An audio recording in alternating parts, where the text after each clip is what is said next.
the YouTube, I'll do that. yeah, the YouTube channel there. Okay, got it. All right. Can everybody see that? Looks good. Yeah. All right, good. All right, so I'm gonna backtrack a little bit and go to July. And then I'm gonna carry this through October. Then November through March is a winter presentation, which I can come back and talk to you about that, closer to winter.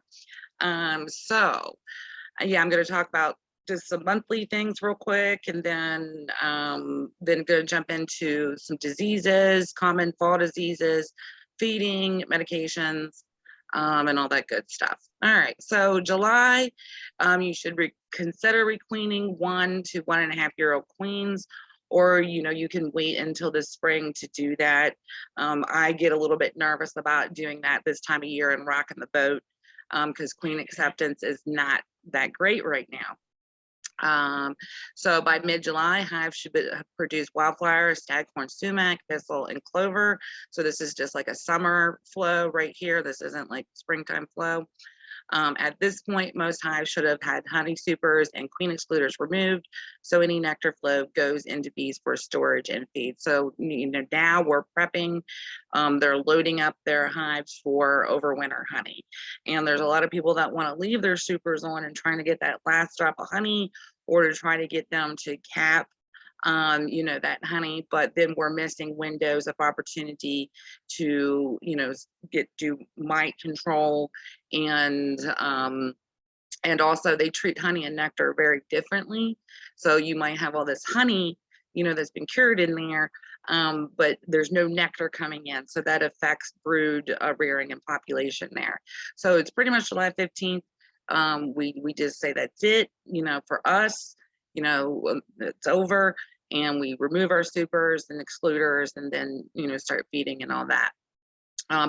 Begin feeding the 1-to-1 sugar water, do mite counts, and treat bees for mites as necessary. This is going to be a common thing like every month here. I'm going to keep repeating that. And this continue weekly inspections for swarm management, signs of varroa, pests, etc. August, continue 1-to-1 sugar feedings, do mite counts, and treat for bees or treat for mites if necessary. Continue the weekly inspections for swarm management, signs of varroa, pests. Move your best drawn comb towards the inside of the boxes near the brood nest. It's very taxing for bees to draw comb, and they use a lot of resources to do so. And so this just isn't the time of year for them to draw out wax. 1-to-1 sugar water feeding can help them do that and encourage them, but a lot of bees just aren't going to do it, especially carnies. They don't like building wax. They'd rather steal it. So it's pretty much not the time of year for that. The bees that are born in August and September, they're going to be your overwintered bees. So this is why it's really important we try to boost up the population as much as we can at this point, because after that, August and September, then they, no matter how much we try to feed them and trick them with sugar water feedings, they're going to pull back on the population and growth, or brood growth, rearing. September, continue 1-to-1 sugar water feedings, do mite counts, and treat for mites. Continue weekly inspections, swarm management. Feed pollen patties to stop goldenrod collection, as goldenrod in our area has a very poor pollen, which is low in protein. So I was just saying that, pollen is never usually the problem. Pollen's everywhere. They could even get pollen in the winter, but not all pollen is equal when it comes to nutritional values. And so dandelion is actually pretty poor when it comes to its nutrients, but it makes up for what it lacks because it grows so prolifically.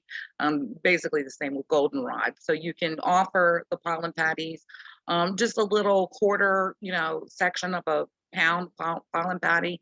You don't want to put like the big one in there, then that it doesn't attract small hive beetles, but the small hive beetles, they're already in your colony, but they are going to prefer to lay their eggs in that pollen patty. And we'll talk more about them in a minute. Hives that stop taking any sugar water around September 1st are hives that have a problem that needs to be assessed. Because by that point, there's really nothing, growing as far as nectar goes, and they're going to be starving. And if they're not taking sugar water, then that means that they're sick. They likely are not going to survive as they are stressed in some manner. Varroa, small hive beetles, queen failure, not starting the program management on time, or following the program on a timely basis. And I'm the first one to admit that I don't follow the program on a timely basis. I tell people do as I say, not as I do. And I don't get real, down on people that I get it. Life gets in the way, but there will be consequences because, we have to be on the bee schedule, not our schedule. So it's really important to try to keep up with the feedings. Now, there is such a thing, feeding too much, and then they start to get honey bound. And we'll talk a little bit about that. I'll just save that for the feeding section. If your hive is going queenless in the middle of September, October, it's too late to requeen this time of year. The overwintering survival rates will be greatly diminished due to poor population buildup. The chances of queen acceptance are poor in the fall or when there's dearth. It's better to combine the queenless hive onto another colony using the newspaper method. So you're just trying to make lemonade out of lemons. Unless the hive is going queenless, we do not combine bees in the fall. You don't want to combine a sick colony, a sick, weak colony onto a healthy colony. So unless you absolutely know why that hive is small, weak, like if it's queenless, then combine it. But you don't want to introduce problems to a healthy colony. Reduce boxes on weak colonies so they can better regulate the space better and police it with small hive beetles and wax moths. You don't want a bunch of empty boxes there because that's just more space for them to set up shop. October, continue mite counts and treat bees, or treat the mites, yes, and continue weekly inspections for swarm management, signs of varroa. Depending on temps, most hives are going to stop taking sugar water at this time. When nighttime temps start getting below 50, they know that they cannot cure that water, and so they're going to stop taking it. By the first week of October, your hive should be winter ready with 30,000 plus bees and weigh 80 pounds or more. So that's roughly a medium box that's full of honey. Now, yes, they might store honey at, well, depending on what hive configuration you run, whether it's triple mediums, story and a halves, or double deeps, there will be honey down in the brood boxes, but generally they store a honey at the top. And so that top box is going, so that's why it's like running double deeps it can be like really heavy because they're storing a lot of that honey up in that top box. So yeah, 60 to 80 pounds is roughly a medium, 10 frame medium size box. And so you can lift up on the back of your hives. I know some people, they get, have all kinds of gadgets and to weigh their hives, lift their hives. And I tell people, sky's the limit. The only barriers are time and money. So you can put little, infrared things on your hives. You can, put weight scales on your hives. You can do all that. But if you don't want to do all that, all you do is lift up on the back of the hive and it feels light, then you should start feeding the 2-to-1 to try to fatten them up a little bit and get their honey stores going. Install mouse guards. Again, nighttime temps are dropping, so mice are looking for warm places to set up shop, and they will come into the colony, especially weak colonies, and try to set up shop. And if that colony is weak, they can cause those bees to abscond because the bees are just weak and they're like, I don't, we can't fight this, we're leaving. And then of course, second to that problem, you don't want the mice, tearing up your comb, dragging and stuff. But the worst thing that they do is they pee all over the comb, and then the bees don't want to touch the comb anymore. So definitely install mouse guards. You want to decide on your winter supplements at this time. Actually, you should probably start deciding that now, because with the, chain supplies and food supplies and everything is crazy. So decide if you're going to purchase fondant or make it. And there's plenty of recipes on the internet for, winter patties. It's all basically fondant. It's just called, different things. And some people put apple cider vinegar in it. Like I said, there's a million recipes out there, but don't get too freaky with the stuff. I've seen some really crazy stuff, and Randy Oliver calls them kitchen cowboys. They're like, oh, like a little dash of this, a little dash of this, and just like keep it simple with stuff. They need carbohydrates and protein. That's what they need.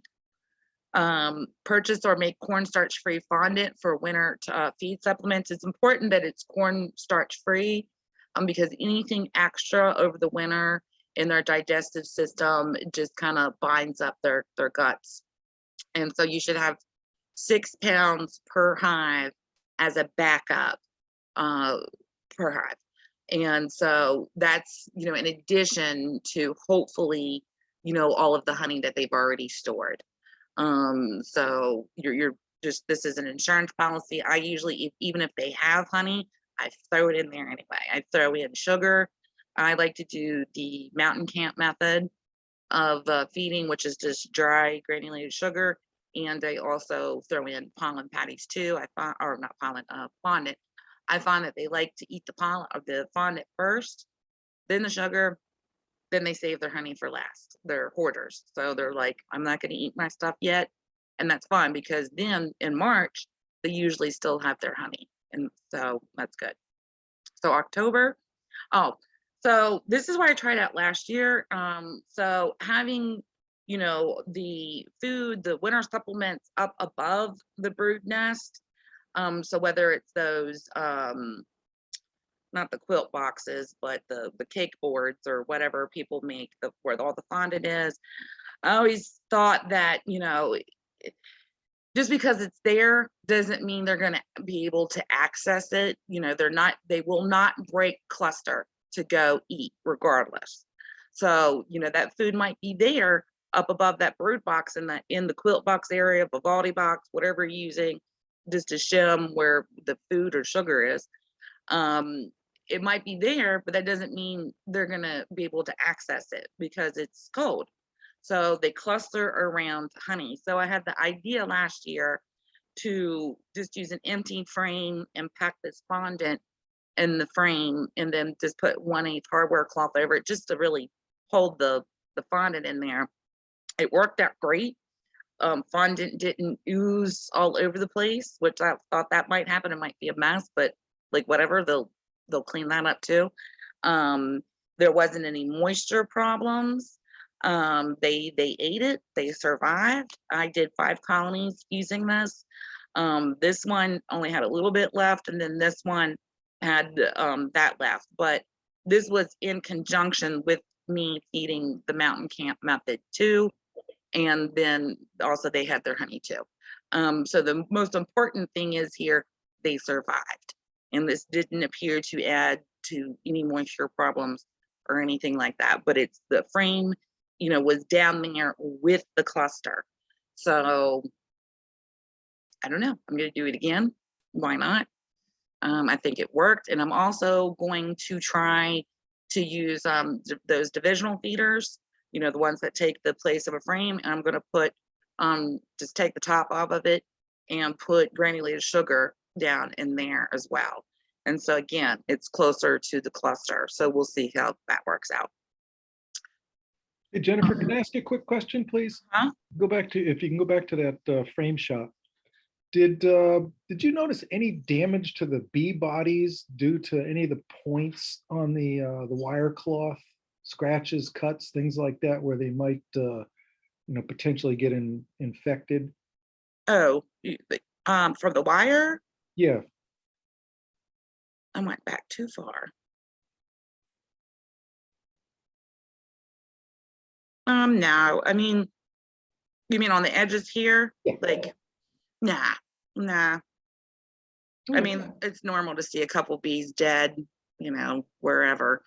But nah, it didn't bother. I don't think it bothered them at all, but Okay, thank you. I mean, if you're worried about it, you can like shave it down a little bit more, put some tape over it, duct tape, something like that, maybe. Thank you. All right. So where are we? Oh, bee nutrition. All right, so bee nutrition it's always really, really important. But usually the spraying, we don't have to worry about it because there's everything growing. It's unicorns and rainbows in the spring. The only thing we really got to worry about is swarming.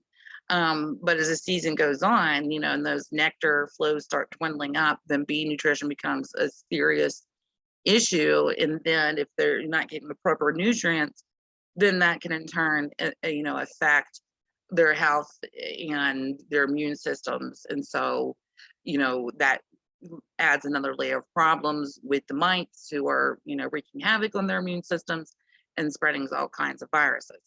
So, larvae are eating machines, and nurse bees are constantly feeding them bee bread. They grow rapidly within the larva stage, ending up 800 times larger than their beginning size. So they have a brood pheromone that basically begs, the nurse bees, feed me, feed me, feed me. And I think it was in the Didant, like XYZ book. They recorded one larva was fed like 5,000 times in a day or something outrageous like that. So they need, well, they have to bulk up in the larva stage because when, their cell gets capped, go into the pupa stage, and they have to finish that metamorphosis with just the nutrients that they were able to get in the larva stage because they can't get fed because their cells capped. Um, you should have a frame of pollen full on both sides and one capped frame, honey frame for every 2 to 3 brood frames. Bees must have carbohydrates, nectar, or sugar water, and protein, pollen, or pollen substitutes for their vitellogenin, their fat stores to raise brood. They have to have both of those to be able to produce royal jelly. Larvae should be swimming in royal jelly. And if the larva looks dry or you don't see bee bread in the pollen arch or near the larva, the bees could be malnourished or starving.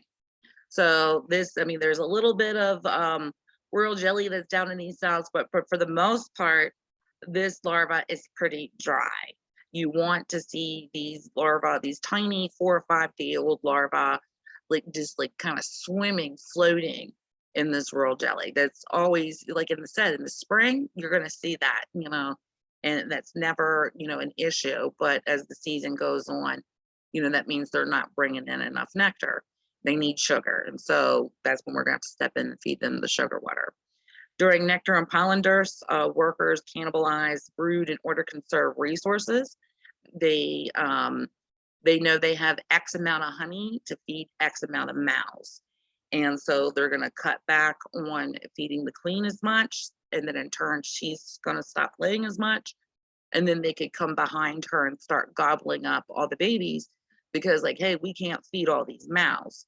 So they know. And plus it's protein for them too. So you never want to hit this roadblock with, your pollen or your population buildup. You always want brood bearing, even in the winter. You want it, because you always want generations coming behind, the next generation. You always want that. You don't want old bees because that's the end of the road for the colony at that point. Okay, sugar water feeding. 1-to-1 sugar water feeding until the mid to end of September. 1-to-1 syrup imitates a nectar flow and will encourage the queen to keep laying for the bees and for the bees to keep her in brood. So we're kind of tricking them into thinking that everything's okay. That there's still, they know it's not nectar. Of course, it doesn't have the same nutrients as nectar, but it has that main building block of carbohydrate. And so they're like, okay, well, this is good. We'll keep making babies. We're good for now. Mid to in September, you want to start feeding the 2-to-1 syrup, and this is going to fatten up the bees. I should jump in here and talk about being honey bound real quick. And of course, it's not honey bound, it would be sugar water bound, but same difference. You could lay back on feeding for a week, or if you have other colonies, you can redistribute the wealth of those honey frames to another colony. And hopefully you would have empty comb to swap and put that back in that place of that honey bound colony. So brood manipulation, resource, manipulation or hive equalization is very, very important for many, many reasons. So you could do that. If you don't have any other colonies, like I said, you could lay back for a week on the sugar water feeding. And there might be a week where they might not take as much as the sugar as they would in other weeks. And that could mean that they found, a nice nectar flow. And so they will always go, for the real thing over the sugar water. But it's important, not to just drop the ball altogether and never come back to, feeding the 1-to-1 until like October, September. So 2-to-1 syrup and supplemental pollen feedings is going to beef up their vitality. So preparing the sugar water. Sometimes people make things harder than they have to. So you only want to use granulated cane sugar. You don't want to use powder or confectioners or brown sugar. But you don't have to boil it. You can just use warm water to help dissolve it, but you do not like heat it or anything like that. If you can drink the water, the bees can drink the water. So there's not going to be any contaminants or anything like that. Bees are basically little filters anyway. They filter out a bunch of garbage, and the things that they actually forage on are pretty disgusting, like cow pies, mud puddles. They're pretty freaky with what they like to forage on. True 1-to-1 ratio. So it's like the old saying, a pint is a pound a world round. So 1 pound of sugar. So it's not like a weight. It's more like a volume measurement. So a 1 pound of sugar equals to 1 pint of water, or 1 gallon weighs 8 pounds. So you would add 8 pounds of sugar. If you're using a Boardman feeder, which I would recommend not to use, but that's for a topic for another discussion. That would be 2 pounds of sugar and 1 quart of water. If you're using a hive top feeder, which is the best way to feed, it holds about 3 to 4 gallons. You would use like a 5-gallon bucket and then add 40 pounds of sugar. It's a lot of sugar. And you can use a paint stirrer to attach to a drill to mix it. Excuse me. Now I've upgraded. I've now have like a 35-gallon, livestock container, and I've got a pump system and sprayer and all that. And I don't know why I didn't do that years ago, but I've got more hives. I've got like 40 to 50 hives. So if you only have like 10, then you're probably still using buckets, or even 2 hives. You can use buckets. Again, I've got a lot of hives, so I kind of cheap out a little bit, and I do half of the sugar ratio there, and so that would be like 20 pounds. But because I do it doesn't mean you should do it. If you can afford it and get the sugar, then give them what they're supposed to get. And you could add 1 teaspoon of pure bleach without any fabric softeners or fragrances, or a teaspoon of Honeybee Healthy. And this is going to help keep the sugar water fresh. 9 times out of 10, they're going to gobble it down, before it's even going to get stale and funky. Bees can go through a gallon of sugar water a day, if the conditions are right. So it usually doesn't have a chance to get funky. Pollen supplements. Pollen equals protein. Is essential for brood rearing, and so they need pollen to produce royal jelly. You want to feed 1 pollen pound per week to supplement if the hive is not bringing in enough pollen. Again, pollen's never usually the problem. Many recipes on the internet for pollen patties. We like to use 2 parts Bee Pro to 1 part cane sugar, a little bit of Honeybee Healthy, and 3 tablespoons of vegetable oil per 10-pound mix, and add water as needed. And the vegetable oil is just to keep it pliable. It basically looks like peanut butter cookie dough. That's the consistency that you want. Hive population. So again, the bees that are born in August and September are going to be your overwintered bees. So this is a really critical time for them right now. Our area doesn't have a strong nectar flow, so supplemental feedings are going to be necessary to continue that population buildup. If you do not feed right now, you're going to see that colony really pull back on brood population. I'm sure a lot of you can already tell the difference right now in your colony than the way it looked like in the spring. And so just imagine if they, didn't have nectar, because there's still some nectar, coming in, or the sugar water. They're just going to halt on the baby making, and you don't want that. By October, your hive should be winter ready with 30,000 plus bees and weigh 80 pounds or more. Again, this is a really repetitive. Lift back on the hives, and if they're light, feed the 2-to-1 sugar water. In October, the majority of queens are going to slow down or halt laying. Again, we can't trick them anymore. They know winter's coming. They know that they can't, evaporate all that water. And so they're going to stop taking, our sugar water. And you may see drones being kicked out of the hive as early as the end of August. Oh, well, bye, drones. They don't do anything. Reduce brood boxes on wing hives so they can police the area and regulate the temperatures better. All right, splitting and swarm management. Now, this is a hot topic, splitting. Bees can swarm through October, so you want to continue swarm management. If the conditions are right, they can do it. And any hive that swarms right now through October, it is going to diminish, their success to try to get through winter. We do not advise doing splits this time of year. You're going to see a lot of people doing it. Anytime that you do a split, it goes against rule number 1 in beekeeping, and that's to keep a strong, healthy colony. So all the talk that I just said right now about, population buildup, bees that are born in August and December or September, you would be throwing that all out the window if you did a split. You're going to split that colony in half. So again, that goes in. Once I go into the pest control, the first thing for control and management, keep a strong, healthy colony. So it's just not the time to do it, but I get why people want to do it, because beekeeping is a numbers game. And so they think if they increase their numbers of colonies, then that's going to increase, how many colonies make it through the winter. But if they're not quality colonies, then it doesn't work out that way.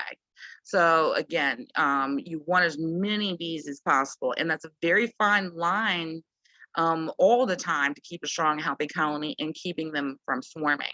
But that's why you go in and do your weekly inspections and do your brood management or manipulation and hive equalization, rob from the rich and give to the poor.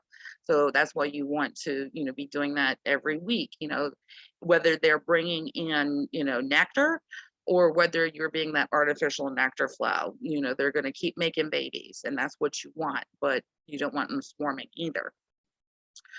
For swarm management on strong hives, it's better to remove some brood and put them into a weaker colony. Rob from the rich, give to the poor. Consider making a winter nuke only if you have enough brood and honey to spare from several parent colonies. Trying to overwinter nukes is really tricky in this area. It is possible, but it can be hard. So it's sometimes it's better just to keep the girls all together rather than busting their homes up.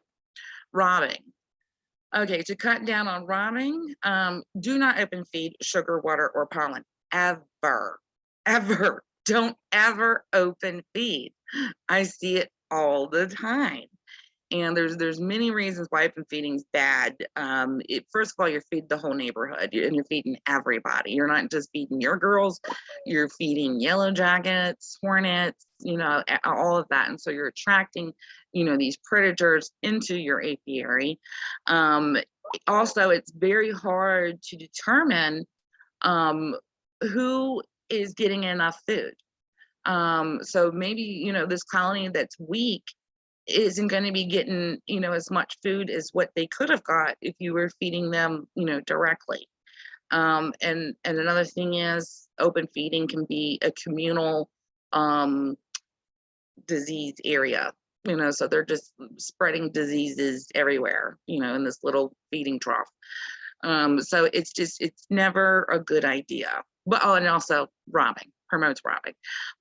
Do not use entrance feeders, because it's right there by the entrance, and so it can just start a lot of fighting and robbing. Reduce entrance reducers.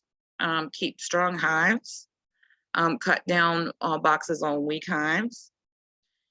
Be careful when feeding not to spill, and do not leave hives open for an extended period of time. And that can get, a little tricky if you take longer in your, hive inspections. But you want to try to get your hive inspections down to under 10 minutes. And at this point, not unless you're doing brood manipulation or something like that, where you would absolutely need to find the queen, then there's no reason to have the box open for a long period. You just go in there, okay, oh, I have eggs, I have larvae, great, queen's in here somewhere. How does that larva look? Nice and pearly white, great. Does it have royal jelly in there? Okay, great. Is it too populated? Okay, maybe I better think about, doing some brood manipulation. But if you don't have to, then close that hive back up. If you notice a hive is being robbed, you can try to put a damp sheet over it for a day or two. And that might help create a little barrier there, like go away bees. All right, so pests, small hive beetles, wax moths, and mice. Any comb that you've removed, you want to freeze it for 48 hours to kill any potential wax moths or small hive beetle eggs. Now that this comb is unprotected, it's going to be vulnerable to small hive beetles and wax moths. So that's just stage one in killing any potential eggs. Now, if this comb was in the colony, it's being protected. The bees are removing the eggs in there themselves. So you'll have to find a proper way to store this comb to protect from small hive beetles and wax moths. And wax moths, they smell the wax and they're going to come in. Like if you store it in your basement, they're going to find it in your basement. I have wax moths trying to come into the shop here all the time because they smell the wax foundation, and it's ridiculous. So if storing brood comb in hive boxes, you want to use paradichlorobenzene. Moth crystals, you can find that in Target, Dollar General. Now there's two different kinds of mothballs. There's naphthalene and there's paradichlorobenzene. Do not buy the naphthalene. Just remember, no in naphthalene. You don't want that. If you use that, they'll never go back on that comb again. And you can, crush those moth crystals up on, in the top box and close it all up. And it's like basically creating a little fumigation chamber. But remember, if you have a lot of hot temperatures, that gas is going to, expire, and you might have to reapply it.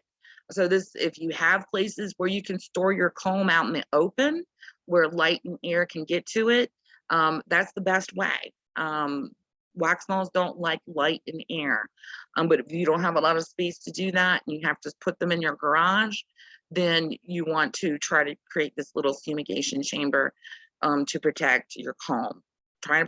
Your comb is a big, valuable asset. So you want to try to protect that as much as you can. Plastic garbage bags often don't work. Wax moths and small hive beetles still find a way in. Wax moths eat plastic. So there might be something good about them after all. They eat plastic. They've done studies where they eat like single-use grocery bags and all of that stuff. So maybe the wax moths will save us somehow. So you can store in airtight plastic rubber bins. That's okay, just as long as airtight. Install mouse guards when nighttime tends to become cooler and keep the colony strong, and reduce boxes. So this is mainly about small hive beetles right here. Again, maintain a strong, healthy colony. They're going to be this best self-defense against all of this. Avoid putting hives in shady spots. Small hive beetles love the shade. You'll be amazed at how much your colony will perk up if you move it out of the shade. Keep hive boxes to a minimum so they can police the area better. Keep hives and apiary free of bird home. They'll just be attracted, to your apiary if you just throw all your bird home on the ground, which you shouldn't do anyway. You should, be collecting that and putting that. You'll have a nice little wax collection, and so save all that stuff. Pollen panties. If you're going to feed them, only give them a little bit, because otherwise this is what they're going to do. They're going to, lay all their eggs in there. And if you're having a big problem, that can be a good thing, because that means that they're laying it in the pollen patty versus laying it in your comb. So then you wouldn't have to take your comb out and freeze it and kill whatever, brood or bees or what have you. You can just take that pollen patty out and then freeze that. Don't throw it on the ground, because small hive beetle larvae need to get to the ground to metamorphosize. So you don't want to help them out at all. So you want to freeze that pollen patty. Then you can feed it to the birds. If you get chickens, they love it. But I mean, there's lots of controversy surrounding pollen patties, and they can be a good thing if used properly. But if you leave them in there and the bees don't eat them, like they don't need them, they've got pollen coming in, then all that's going to be is a small hive beetle, breeding ground. And that's good and bad. So you would have to stay on top of it and keep pulling that out, like every week, keep pulling it out. You're going to see small hive beetles in your colony. Some colonies more than others. Some yards, more than others. It all depends on the soil conditions. Seeing adults isn't usually a problem, but when you start seeing their babies, that usually means that you're losing the battle. And the bees, there's a tipping point, and the bees can't keep up with the continual attacks of them. And small hive beetles do eat bee larvae. So that's another bad thing. So we don't want a bunch of small hive beetles eat a bunch, of our bee babies. So just again, keep a strong colony. Microfiber rags and Swiffer sheets can help. These are for the adults. Beetle trap trays, and they go into the screen bottom boards, and they go in the back, and you put vegetable oil in there, and so the larvae fall down in there and suffocate and die. You could also put diatomaceous earth in there, but again, that goes into the back of the colony right there. If you're running a small or a screen bottom board, if you're using a solid bottom board, which I don't recommend using, again, another discussion, they make cleats that go on top of the solid bottom. And that's basically so the bees will still have a way to enter into the colony from the front. So these can be helpful, but again, if you're seeing babies, small hive beetle babies, you're probably losing a battle.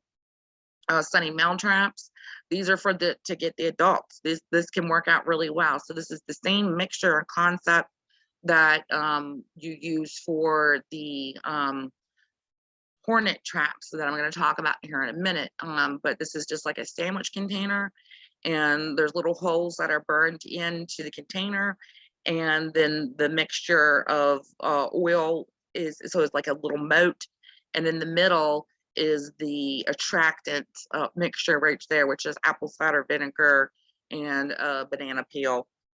And they're attracted to that smell, and they all come in there and then die in the moat. So this mixture and concept is really good for killing wax moths, small hive beetles, yellow jackets, hornets, all that. And we'll talk about the hornet trap here. Nematodes, they can be a pain in the butt to try to deal with, but you put them in the ground and they grow, and it's a pain. Check mite, don't really recommend using this because it's a strong pesticide. It's got cumulose in it, which is a organophosphate, and so I actually think that this should be taken off the market entirely. Guard Star has permethrin in it. It's a soil treatment. Again, it's highly toxic to the bees. And both this treatment and the diatomaceous earth, these are soil treatments. And so if we kept getting rain, you would have to keep reapplying it.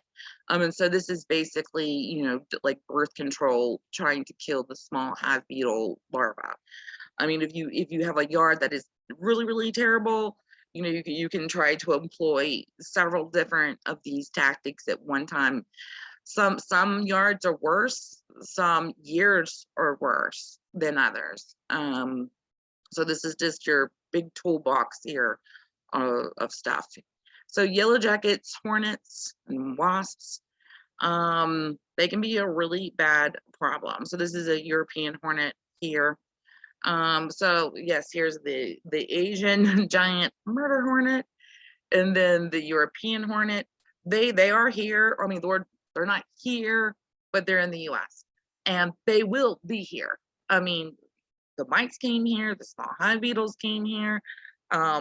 There's no reason that these big giant monsters won't be here, you know, in the mid-Atlantic soon enough.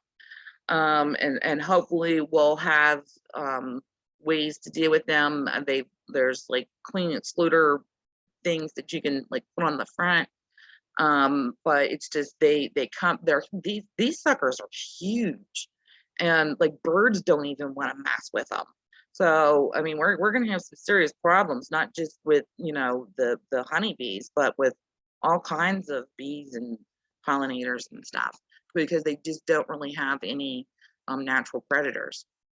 They fight with honeybees to get to the brood to eat the protein. And so that's their main objective right there. Scout bees come out, find a nest, and then all the guys come and they can decimate a colony within minutes.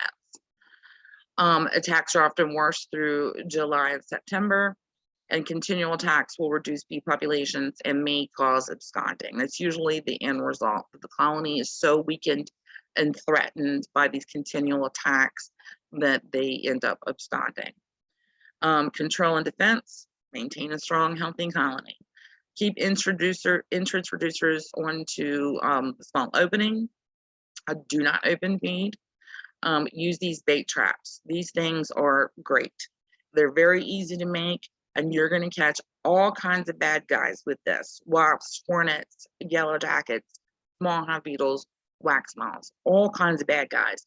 Just hang them everywhere. I mean, you probably don't want to hang them too close to your colonies, but like hang them all around your yard.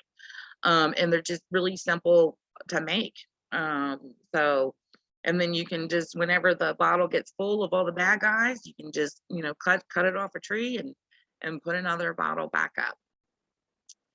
And that's also, that recipe is on the website and on the Facebook page too. So you all can refer to that anytime. All right, so moving on to common fall diseases. We have European foul brood, EFB, deformed wing virus, parasitic mite syndrome, chronic bee paralysis virus. All right, so European foul brood, it's typically a spring disease. However, what we're seeing in the fall is an atypical form of it, and it's most likely because of the varroa mite screwing with their immune systems. And so it's when it gets tested, if you sent it out to the Beltsville Bee Lab, it comes back as European foul brood. However, the symptoms don't quite look the same as, you know, like the spring European foul brood. So a lot of this is the spring European foul brood, but still have similar symptoms, but I'll explain in a minute. So spotty brood pattern, that can be, you know, a symptom of whether spring or fall European foul brood. And it can also be a sign of PMS, parasitic mite syndrome. Dying or dead larvae can become yellow and then brown. So usually the spring European foul brood, they're more intact, but they're rubbery and they turn yellow.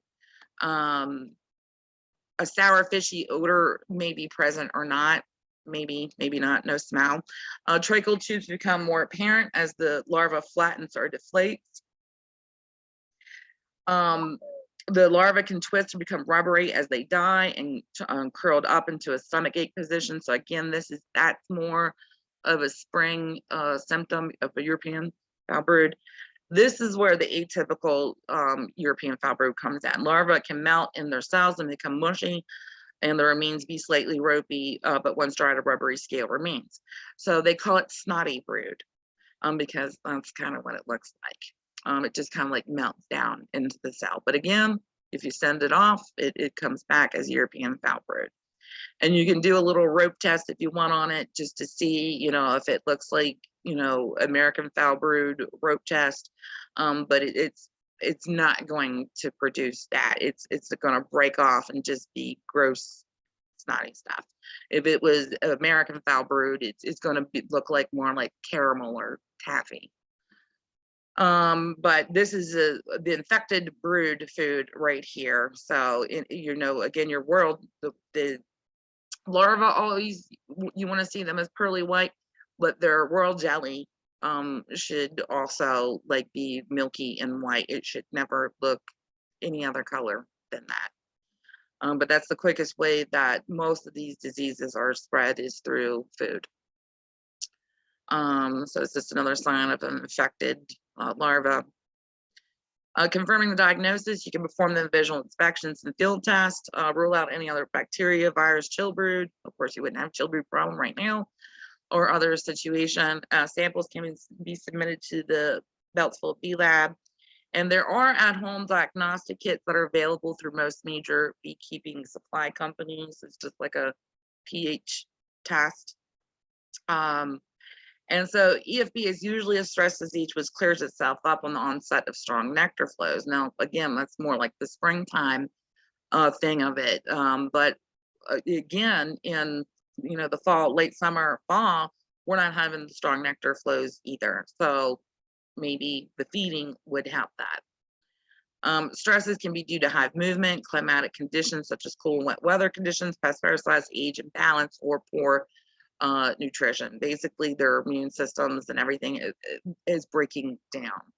And a lot of these diseases just lie latent within the colony, and they're never a problem until there's a tipping point. And it's usually, because they've had this continual, barrage of problems, and, between longhive beetles, wax moths, mites, yellow jackets. So this is the time of year that everything just gangs up on them. Requeening may be necessary, causes brood break, and supplying a queen that is more prolific and or hygienic. But if you're going to do that, if you're thinking about requeening at all, right now is the time to do it, even for those queens that might be a year to year and a half, because the longer you wait, the queen acceptance rates just keep dropping. And I stopped getting queens at the end of August, usually the beginning of September. I believe you could order directly through Apiaries yourself, but you're going to pay a lot more for it because of the overnight shipping. So it will probably be like $80 for like one queen. So adding more nurse bees, this is always my go-to for any problem in the colony, really. It's the reboot of a colony is young bees. And so that helps with so many problems. Make sure colonies have enough food, and take necessary precautions with equipment, boxes, and combs, so you're not contaminating, other colonies. So be on comb replacement schedule, suggested every 3 years, because again, this stuff just kind of hangs out in the comb. Your comb is a sponge for all kinds of things, good and bad. The only product labeled for control of EFB is the antibiotic terramycin.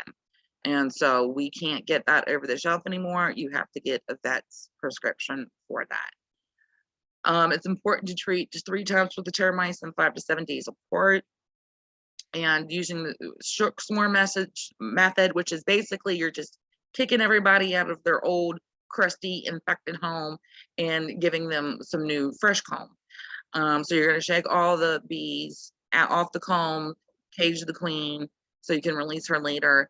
And you're going to put these girls on some new, fresh equipment.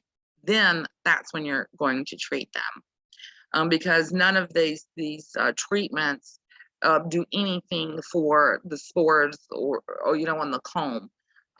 This is only to what's in their gut. All right, deformed wing virus. Symptoms include damaged appendages, particularly stubby, useless wings, shortened, rounded abdomens, miscoloring, and paralysis of the legs and wings. So they look like these little weird, dragon bees, or I don't know, they're just very funky. Yeah, sad. Infected bees have severely reduced lifespans, less than 48 hours, usually and typically expelled from the colony because they can't work, they can't do anything. So, they got to go. Detected in all stages, but without obvious symptoms. Deformed ring virus also affects sensory response, learning, and memory in adults. There's currently 3 strains, A, B, and C, and most succumb to type A, if not controlled and dealt with. Parasitic mite syndrome, it's more of a condition than a disease, and it causes the colony to deteriorate and eventually dwindle away and die.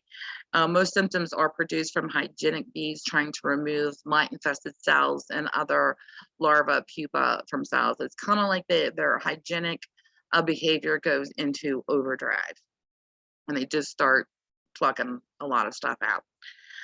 Spotty brood pattern, perforated cappings, mites present on adult bees. So that spotty brood colonies aggravated by high mite levels are often have increased aggressiveness. Larvae may appear sunk into the side of the cell and heads chewed down on the pupa. So they're like marking them for destruction and going to come back and maybe pull them later, but they're freaking out. They got a lot of stuff going on in their colony is dwindling. So they might not ever clear those cells out. You got mites in those cells right there.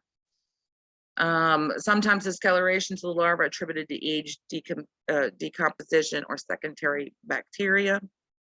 Lack of adult population. So it's time-dependent eggs and developing larvae due to unfit conditions for raising brood. So it's just your colony is going downhill fast. Supersedure cells are often present. No odor present until the chewed down larvae start to change color and decay. So your colony, your wax is like an organism as well. And so once you start seeing it like break down and get funky from all these viruses and the fecal matter from the mites, it just starts looking really gross. And these cells right here, you can see that's all mite poop right there. So this is a really bad infestation. Like it just looks like moist and hot and gross and funky. Chronic bee paralysis virus, and so it manifests itself in adult bees through 2 distinct set of symptoms. Symptom 1, which you're probably never going to see unless you observe your bees like 24/7 and you like see all their behavior and everything that they do. It can be really hard to detect trembling bees or bees that K-wing virus and things like that, because there's lots of things going on in the colony, and you're hot, they're hot, you're upset, they're upset. So it can be hard to detect some of this behavior. Often have partly spread dislocated wings and bloated bodies as well. Now, this is the symptom that you're absolutely going to see. Consist of hairless, greasy black bees caused by nibbling attacks from healthy bees in the colony, and they soon also become flightless, tremble, and die. They don't even look like honeybees anymore. They look like some other type of bee entirely. We're seeing a lot more of chronic bee paralysis. Yeah, they're just really weird, funky bees. Virus also infects the larva in pupal stages and can be detected in fecal material, is efficiently transmitted through contact and feeding. So here's one of the bad things about keeping a strong, healthy colony. It can spread chronic bee paralysis faster because it works through the contact of it. So that can be a bad thing. But I still don't think it's enough to not have a strong, healthy colony. All right, varroa mites.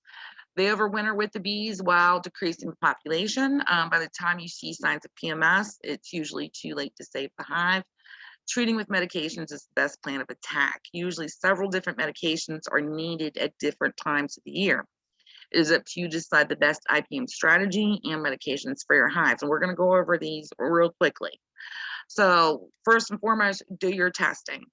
We used to tell people, you got mites, you got them, so just treat. Because it was just a challenge to get people to accept the fact that they had mites and that mites were a problem. So we were like skipping a step and saying, well, don't count, you got them, just treat. Now, we're learning with, mite resistance and everything that we do to colonies as a stressor. So if we don't have to put these colonies through these treatments, which are, some of these treatments are a very harsh stressor, then why are we doing it? Plus, we need a basis and guideline, for our medication. And did these medications work? Did we do something wrong? And so technically, you should be doing, mite counts before treating. And if you're going to treat, you should be doing mite counts after treating to make sure that you saw a difference, that the mite counts hopefully went down. I believe that you should be testing at least once a month. Every, it's 21 days for workers to emerge and 24 for drones. So with these, emerging cycles of bees coming out, and just because you don't have a lot of drones, being raised doesn't mean that you don't have varroa that are, multiplying, breeding within your worker cells. It'll be reduced, the mite population will be reduced, but they will not just pack up and go away if you don't have drone brood. So yeah, now we have to beat into people's heads to do the testing now. And so we'll get there. But the most important thing is that now people, I don't know, I still have people come in and be like, I don't see mites. I didn't treat. I didn't do anything. I didn't see mites. If I had a nickel for every time somebody said they don't see mites, I would have my own little Caribbean island somewhere.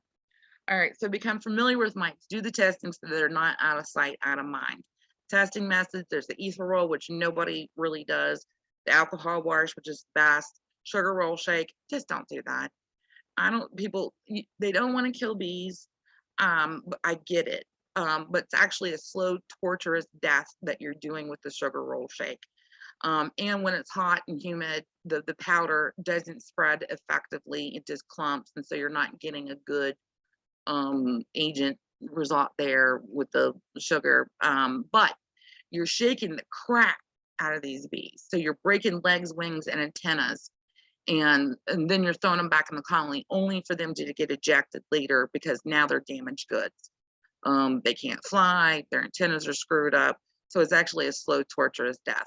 It's the most humane method is the alcohol wash or the Dawn Ultra detergent.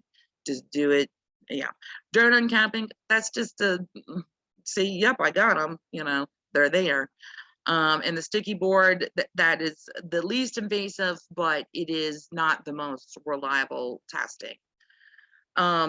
Least invasive, yeah, but is the sticky board. And so it's very tedious to count all these little mites on the board as well. And there's variables in the sticky board count proportional to the size of the hive. Depends on the time of year and brood rearing times. Treating thresholds, again, variables. Thresholds for different regions, time of year, brood rearing times, and hive population. So alcohol wash is going to be your most reliable.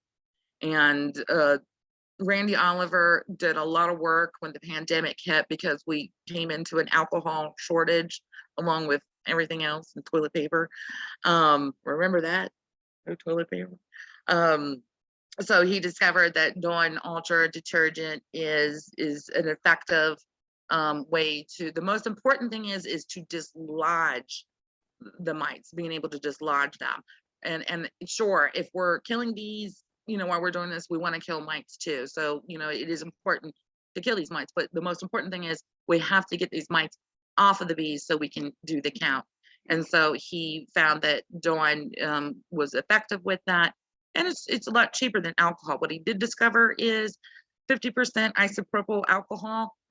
The mites, they don't care about that. Dislodging isn't great, and they walk away from that.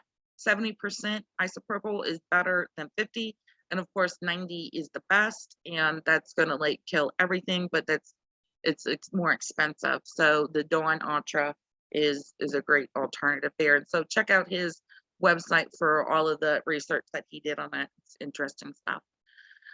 So your sample size is going to be 300 bees, and it's roughly half a cup for testing. I just put a video out last week on put it on the Facebook page. I think I shared it to Virginia Beekeeper Forums and all that, of how I like to do my mite tests or my count. And so check that out. You want to divide the count by 3 to get the percent of infestation. Most of the time, we never do the math and finish that, arithmetic problem there. We just stop with whatever count that we got. But if you want the percentage, then you're going to divide that count by 3. Variables for counts, again, treating thresholds, the same as the other testing methods, time of year, hive population. But general rule of thumb is if you have more than a mite count of 5, that's bad. So anything below 5 is good. And so another good place to check out more info about testing and treatments and whatnot is what is it, the Honeybee Health Coalition. I think they have like a little like question and answer thing that you can walk through and input like what's going on with your colony, and I think they might like recommend like what treatments that you can use too at the time, but they have a lot of info on their site. So that's my little Varroa checker there. You can make your own if you want, using a pint jar and just like a 1/8 hardware cloth. What I like to do is I never do my counts out in the yard because that's just a pain in the butt. It's hot, the bees are upset, I'm upset. I got propolis like everywhere on everything, and so it's like I'm looking and my eyes are terrible. And so I just use these sample jars. I just get my sample, and I have my name of my yard and the hives numbered, and then I can bring all my samples back to the shop and count, and it just makes it so much better. And then I can reuse, my alcohol or dish detergent, whatever. It makes it a lot easier. All right, medications. We're getting there. I hope I'm not running too much over. Okay, so which medication should you use? This is always the biggest, one of the biggest confusions. Well, there's a reason and a season for what medication you should use. There's lots of variables here that, factors determining which medications you should use. Time of year, temperature, presence of brood, are honey supers on, mite resistance, mite load, population of the colony, personal preference, budget. You must research and determine which medication is best for your hive at the time of application. And also, what are your mite counts telling you? Are you having, something that you need a nuclear bomb for? If you need a nuclear bomb, well, then form it as your nuclear bomb, and we'll talk about that in a minute. So we do not recommend these hard treatments, these synthetic chemicals, these acaricides, pesticides. But a lot of people use it. Okay, not a lot of people use Apistan anymore. It has fluvinates and synthetic pyrethroid, and it's showed to have lots of problems, including drone sterilization. 8-Bivar, Amitraz. I don't care what anybody says. There is resistance to Amitraz. This stuff it's been on the market since the mites hit the scene in like 87. They've been using the crap out of this since 87. Checkmate, yeah, this needs to be taken off the market because they had emergency use to use this when they started having problems with resistance to Amitraz. So Checkmate came on, and like I said, it's got coumaphos, which is an organophosphate in it. Basically, my philosophy is if you can't touch it with your hands, bare hands, why are you putting that in your colony? So you're not going to be able to touch Checkmate with your bare hands. Soft or organic or biopesticide treatments, and they are Formic Pro. It's a formic acid. That's the active ingredient. it works by evaporation or gas. Then APLA4, not a lot of people use this. Its active ingredient stymol. Again, evaporation gas is at how it disperses. ApiaGuard, active ingredient is thymol, and also has a couple other active ingredients in there. We'll talk a little bit more about it. It works on evaporation and contact. Oxalic acid, which we were using it for years before they let us use it. And they were using it over in Europe and Canada as well for years. But then we had the registration to use it legally in like 2015. And we'll talk more about it. Evaporation and contact, and then HopGuard 3. Its active ingredient is hops, beta acids, and its main way to work is with contact. Formic Pro used to be called Mitaway. Anytime that they change anything about their product, they basically have to rename the product. I don't know why. That's just the way that EPA wants them to do it. So they had to change the carrier strip for that because it was like breaking down too quickly and then gassing too quickly and really releasing crap. It was seriously a nuclear bomb. So they fixed their carrier, their substrate. Those, they look like maxi pads basically. Same with like kind of HopGuard 3, they changed the carrier substrate for it, but then they have to change their name. Anyway, if I had to list these like from the harshest treatment to the least harshest treatment, so anything that hits the mites hard is going to hit the bees hard as well. So these are basically listed on from first harshest down to the least harshest. A lot of people don't like to use HopGuard because they say it's not effective, but again, this should be a medication in your toolbox, and there is a season and a reason to use it. So in January, you can use HopGuard. It's not temperature dependent. It's a mild treatment. All of these, even your pesticides, synthetic chemicals, only kill mites, the phoretic mites, which are the mites that are on the bees. The only one that gets mites underneath the cappings on the developing pupa is the Formic Pro. Seriously, I don't know. I wonder if it does really do that, get underneath the cappings. But if anything could do it, it would be Formic. That crap is nasty. So yeah, it probably does. You're going to see lots of stuff on the internet about all kinds of DIY treatments, fringe treatments, with essential oils, using formic acid, oxalic acid. These are, you could buy formic acid directly and use it, directly, but technically speaking, that's not EPA approved. All of these medications right here are approved by the EPA. And most states recognize them and allow them as well. If you go outside of these guidelines and get, either amortized directly or formic directly and use it, in a way that is not recommended by the EPA, then that's technically illegal. Same with your essential oils and foggers and things like that. Even using oxalic acid in a fogger is technically illegal. Because the only EPA approved way to administer oxalic acid is through dribble or through the vaporization sublimation. But improper handling of any of these can cause severe personal injury and harm to your bees. So you want to be really, really careful when using a lot of these treatments. So formic acid, it's a colorless liquid, highly, highly pungent, penetrating odor at room temperature. This stuff smells like feet and butt that's been sitting in a jar for like a week in the hot sun. It's gross. In nature, it's found in nature. It's found in certain ants and trichomes and stinging nettle. Formic acid is a component of honey. Risk using formic acid, and these risks are real, very, very real, and very, very high. And so using these medications when the temperature is too high will increase the chances of these bad things happening.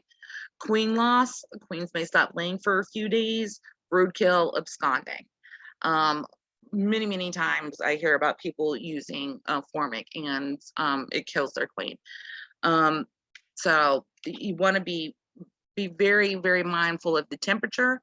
And with these treatments, if you don't use them the way that they tell you, they're not going to be effective. And so I kind of think of like these treatments, as kind of like antibiotics in a way. Like you have to take them for like 5 days, because if you don't take these antibiotics for 5 days, they're not going to work. So it's kind of the same thing. If you don't use them the right way for the days recommended, they're not going to be as effective. So you need to look at the forecast and try to determine when you can use this. The weather's really crazy and up and down, so it can be really hard to use formic right now. Formic scares the heck out of me. I have had a lot of bad results with it. Absconding is the number one thing. So I would recommend, if you're going to use it, you should probably use it in the spring. Because anything that we do right now in the fall, or the late summer here, it could affect our winter. Justin, you gonna mute? Ask. Yeah, thanks, Jennifer. I appreciate it. One question: have you heard about thermal treatments for mites? And if so, do you have any thoughts on them? That's been around for a couple of years. I don't know. I'm not going to say that they don't work, but I will say the beekeeping world is the P.T. Barnum industry of the world. And there's lots of things out there. But I shouldn't be so harsh, because this is innovation, right? Like, I just think that we need more science behind it. It is very interesting, because they talk about the temperatures being too hot, for the mites to be able to stand it. But then I have to wonder, what are we doing to the bees when we do that too? And it's such a balancing act with everything that we do with these colonies. So I'm not going to totally poo-poo on it.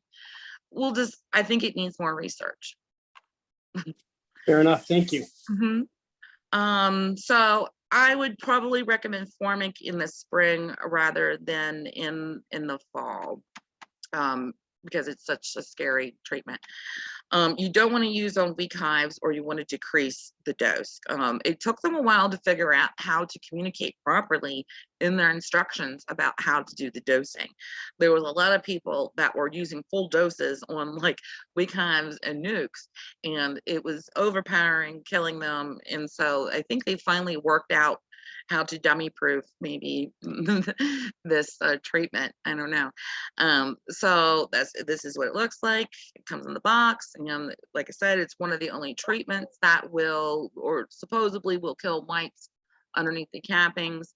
And it comes in these little, they call them sachets. I think they look like maxi pads, like I said. But you put them in there, and the bees are going to come rolling out of your colony. They hate this stuff. And it does help to put like an empty box on the top, and that's so maybe the bees can get away from the stuff, or it helps with the gas in there. But they hate this stuff, and they come rolling out. Be very mindful of the temperature range here. Anything over 85, too hot. Anything below 50, it's not hot enough for it to activate. I do like the fact that they changed, their treatments here, and I don't, maybe they discovered that, or another beekeeper discovered it, innovation, that you can cut your dose back to, one pad per colony if you're really scared, and then repeat, after 10 days, put another pad in there. I have not done that, because like I said, I've gotten so burned with using formic acid that I just don't even, I haven't used it in probably 7 years. Yeah, that's how much it burned me. But I use Oxalic acid, Apia guard, hop guard. Those are my 3 that I like to use. So thymol, Apia guard here. Apia guard is thymol and it's a slow release gel. I like the smell of it. Kind of reminds me of Bengay a little bit. I know that's weird. It helps with varroa mites, tracheal mites, and chalkboard. Tracheal mites are still a thing. And tracheal mites are undetectable. You need a microscope to detect them. So they like to overwinter with the bees.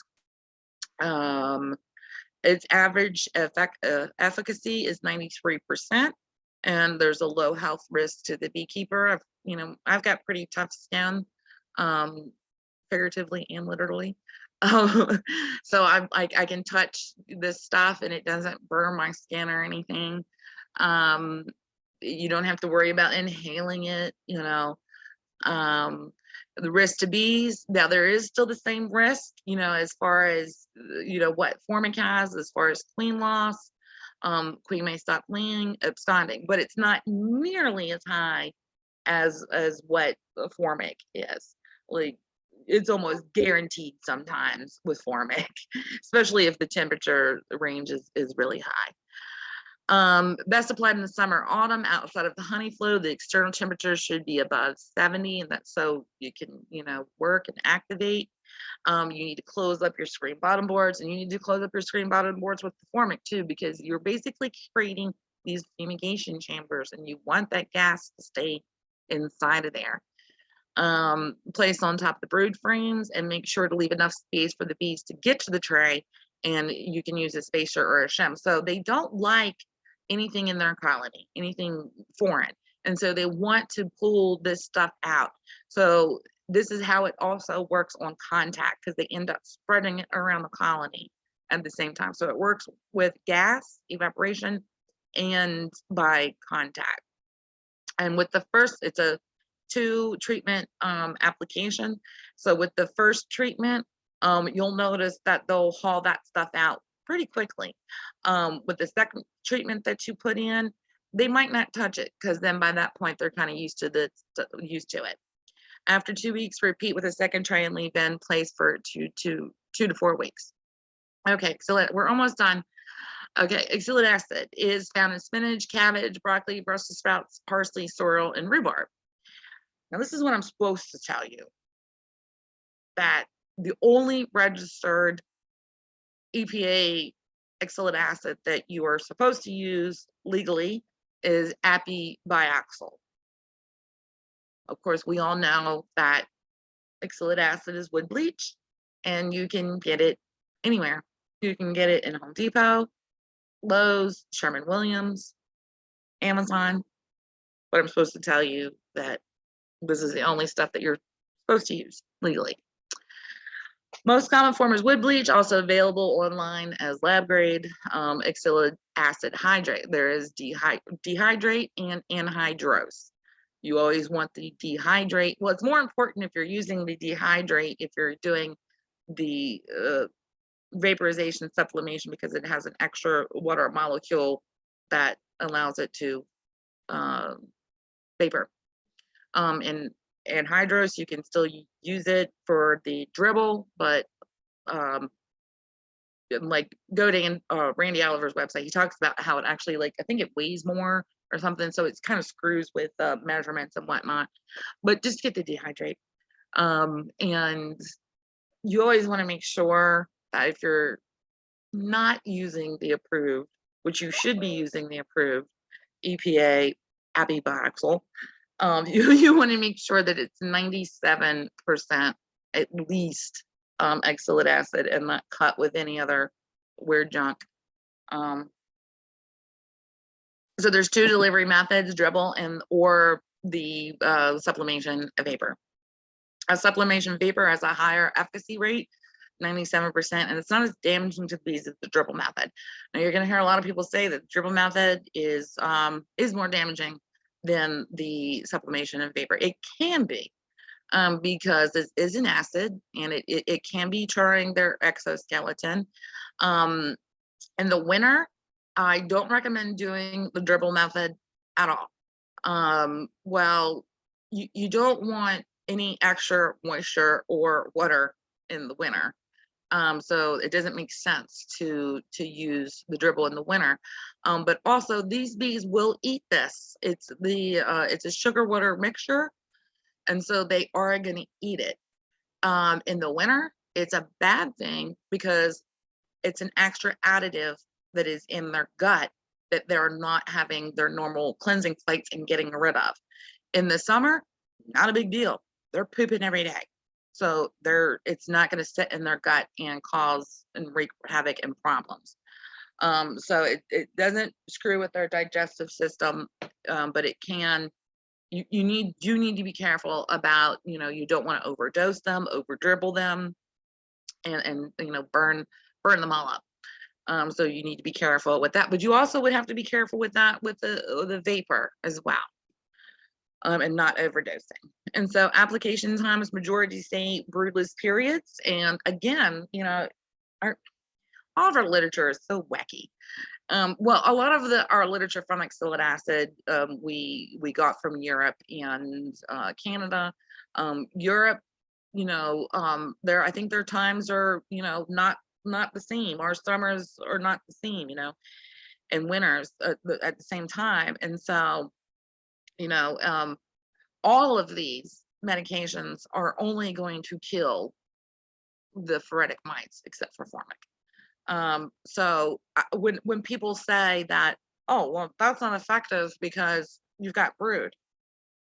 Well, none of the other treatments are going to be effective either because you have brood.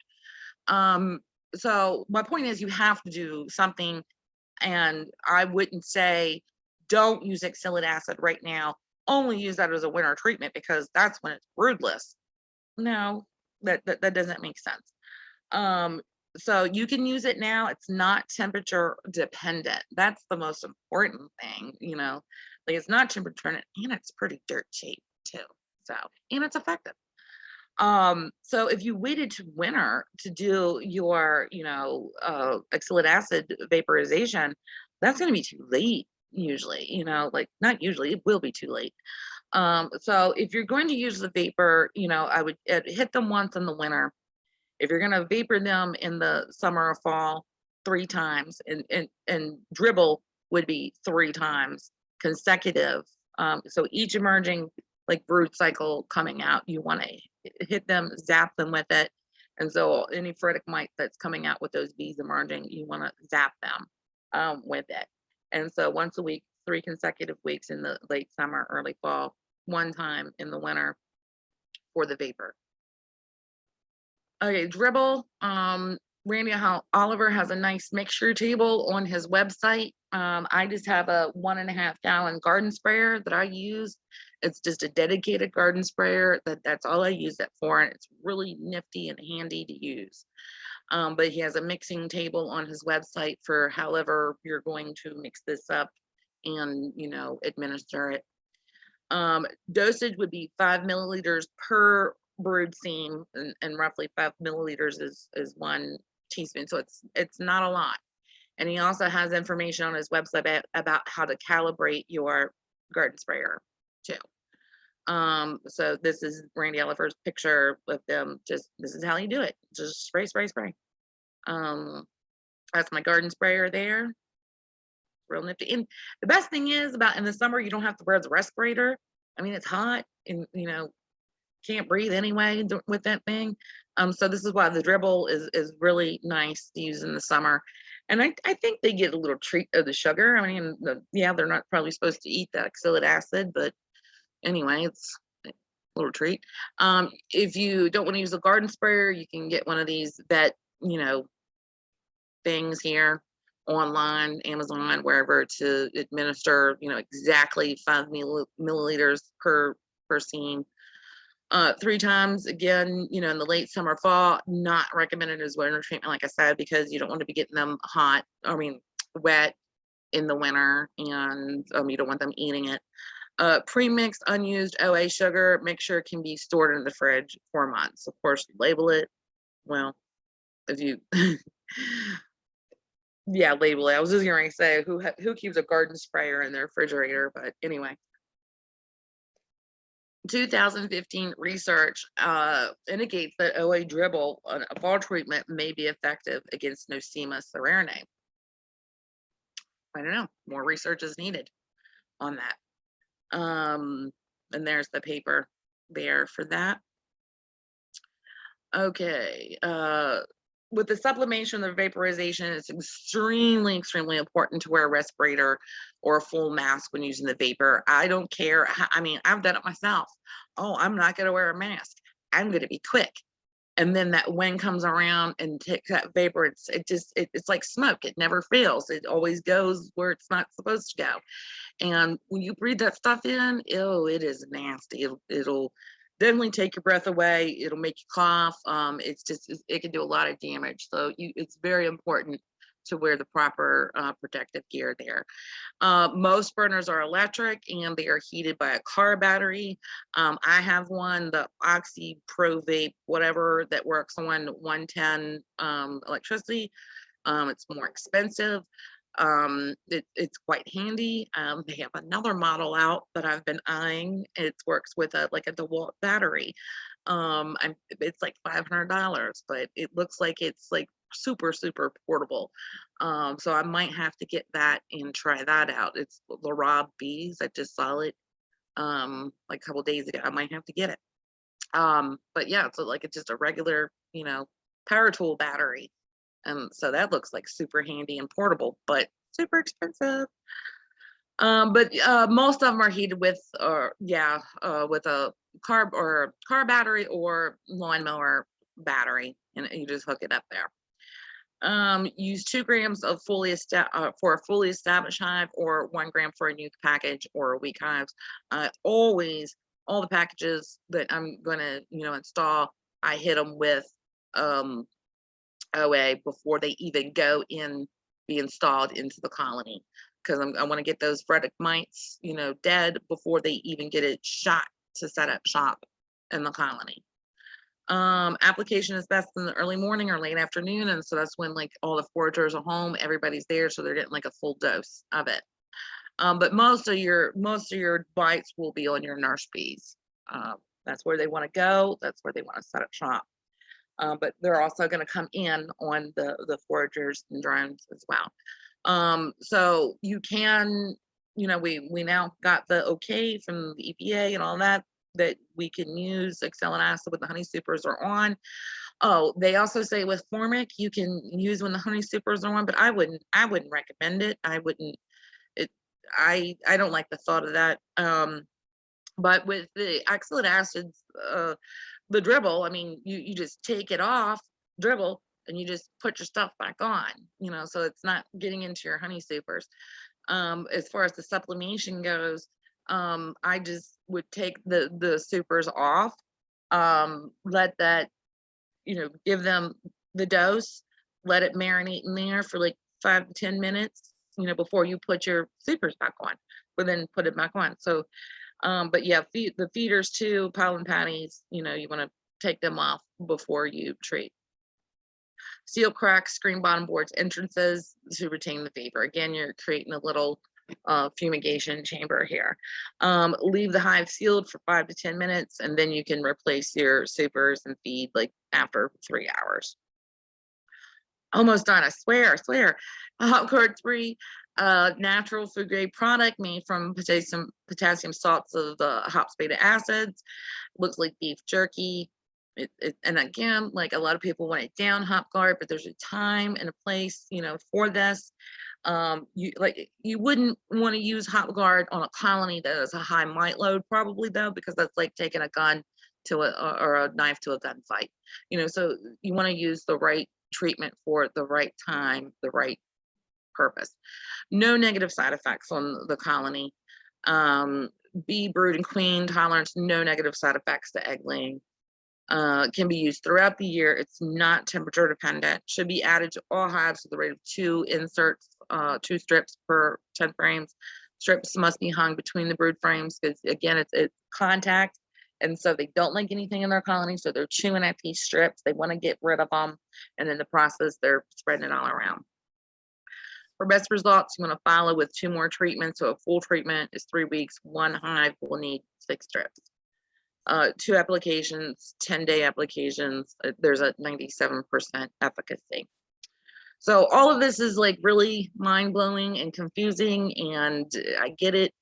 This is why I made these charts, and they're free on the website to download. You can print them out. You can make a nice little wall collage with them, put them in your honey house. I print them out. They're in the shop. And so they're just, it's a great, it lists all the pros and cons to these treatments. So you can go check them out. They're all free. And there's also like it's like a 24 by 18. I don't know. It's a lot of information. So just like a regular size chart too, but like you can print these out on like 12 by 12 paper and like cut them down and put them on the wall. And then of course there's the beekeeping guide that's a free PDF on the website as well. And then I'm available, for any beekeeping questions or concerns, and through Facebook, email, phone. Yay, and then Well, I counted 12,672 different tips and insights that you provided. oh my God, whatever. So you did a ton of information tonight. I'm glad we recorded this because folks will have to review Yeah. it several times, be able to digest all of it. Yeah, and I kind of talk fast and kind of run through because I don't want to run over, but it's like real important to get like all this in, and yeah. You did good, only 4.5 minutes over. Ooh, So do we have any questions from the members for Jennifer while we're here? Carrie, I know you had a question.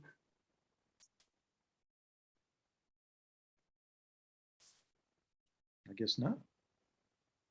I'm available anytime. Like I said, if you think of something later, or